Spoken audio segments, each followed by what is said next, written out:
बिस्मिल्लाहिर्रहमानिर्रहीम। अस्सलाम वालेकुम। मोहम्मद नासिर यूसुफ हाजिर एपिसोड 102 सीजन 2 अर्तुल गाजी के शॉर्ट रिव्यू के साथ। धुंधार हाइमा के पास आते हैं रुखसती लेने के लिए। वो रोना शुरू कर देती हैं। धुंधार से कहते हैं कि मामा बाहर आए, लोग आपका इंतजार कर रहे हैं। बाहर लोग सामान बांध रहे होते हैं। कितने में तो दुर्गा के सिपाही आते हैं, उनको जबरदस्ती खेमों में वापस भेज देते हैं। कुछ लोग अर्तुल के खेमे के बाहर इकट्ठे हो जाते हैं। अर्तुल एक साइड से आ जाते हैं। इतने में एक बंदा भाग के आ रहा होता है अर्तुल के पास। वो कहते हैं कि हम भी आपके साथ जाना चाह रहे हैं, लेकिन सिपाही हमें बाहर नहीं आने दे रहे। उसके बाद एक साइड से दुर्गा के काफी सारे सिपाही आते हैं। वो अर्तुल के घेरा डालते हैं और अकजा और सुंदरतिगन भी वहां पे आ जाते हैं। अकजा कहते हैं कि अर्तुल तुम मेरे सिपाही साथ नहीं लेके जा सकते, जिस पर अर्तुल उसको कहते हैं कि तुम सिपाहियों के कमांडर को साथ लेके मुझसे कॉपी की जबान में बात कर रहे हो। शमसा उसे कहते हैं कि पहले हम तूतकिन बाई के सिपाही थे, अब हम अर्तुल बाई के सिपाही हैं। इतने में हाइमा उनके दरमियान आती है। हाइमा उनको कहती है कि अकजा सिपाहियों को आपस में ना लड़ाओ। अकजा कहते हैं कि अर्तुल जाना चाहते हैं तो जाए, लेकिन मैं अपने सिपाहियों को जाने नहीं दूंगा और ये मैं आखिरी बार नहीं दे रहा हूँ। जिसपे वो 10 सिपाही होते हैं, वो चले जाते हैं दुर्गा के। अर्तुल कहते हैं कि बोसीदा सिपाहियों के जाने के बाद अब हम सब इकट्ठे हैं, अब आओ हम पे हमला करो। जिस पर दोनों ग्रुप आपस में तलवारें निकाल लेते हैं। हाइमा दरमियान में दोबारा आ जाती है और कहती है कि आप सिपाहियों को एक दूसरे के खिलाफ ना करें, हम पहले ही बहुत ज्यादा दुख में हैं, मजीद हमें तंग ना करो। इतने में हलीमा कुछ औरतों के साथ आ जाती हैं। वो भी तलवारें निकाल लेती हैं। कहती हैं कि हमारे मर्दों का मुकाबला करने से पहले आपको हम औरतों की लाशों से गुजरना पड़ेगा।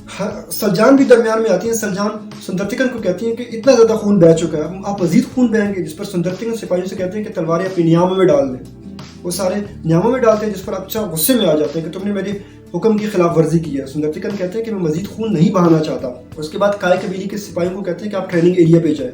अकजा देख के गुस्से से वहां पे अपने सिपाहियों के साथ चले जाते हैं। हाइमा अर्तुल और उनके काफिले को दुआओं के साथ रुखसत करती हैं। जैसे ही वो वहां से चलना शुरू कर देते हैं, सुंदरतिगन आवाज लगाते हैं अर्तुल को। अर्तुल रुक जाते हैं।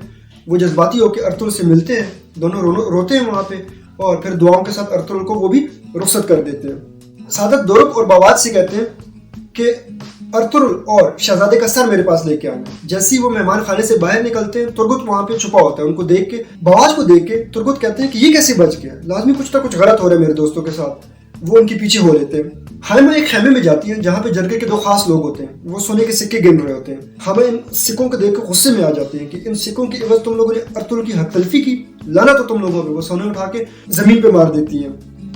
बवाज और दुरुक अपने सिपाहियों के पास पहुंचते हैं और उससे पूछते हैं कि अर्तुल कहाँ पे पहुंच गए। इस पर वो कहते हैं कि अर्तुल अभी अभी निकले हैं। बवाज कहते हैं कि जब वो ऐसी जगह पे पहुंचे जहाँ पे अर्तुल को दिफा करना मुश्किल हो, तब हम उस पर हमला करेंगे। ये सारी बातें तुर्गुत सुन रहा होता है। तुर्गुत कहते हैं कि आप लोगों को तो जहन्नम वासिल मैं करूंगा और कुएं में मैं आप लोगों को गिराऊंगा। अर्तुल काफिले के साथ जा रहे होते हैं कि एक जगह पहुंच के एक गाड़ी का टायर निकल जाता है। धावान कहते हैं कि भाई लोग भी थक चुके हैं और जानवर भी थक चुके हैं, यहाँ पे हमें थोड़ा सा आराम करना चाहिए। सारे वहां पे आराम करने के लिए रुक जाते हैं। अर्तुल बामसी और दावान को कहते हैं कि आप लोगों ने सब लोगों की हिफाजत का जिम्मा उठाना है और आप लोगों ने और सिपाहियों ने सोना नहीं है, क्योंकि कोपेक किसी टाइम भी हमला कर सकता है। हलीमा को कहते हैं कि आपने औरतों और बच्चों का ख्याल रखना है और उनके खाने का खास ख्याल रखना है। हलीमा कहती हैं कि हमारे पास खाना ऑलरेडी बहुत ज्यादा है, इसलिए उसकी आप बिल्कुल फिक्र ना करें। रात के खाने पर हलीमा, सुंदरतिगन और सलजान बैठे होते हैं, जिसमें हाइमा सुंदरतिगन से कहती हैं कि तुम लोगों ने सोने के सिक्कों के एवज अर्तुल की हक तलफी की और तुम किस कानून की बात कर रहे थे अर्तुल के सामने? तुम लोगों ने खुद कानून तोड़ा है और अब तुम सुलेमान शाह को क्या मुंह दिखाओगे?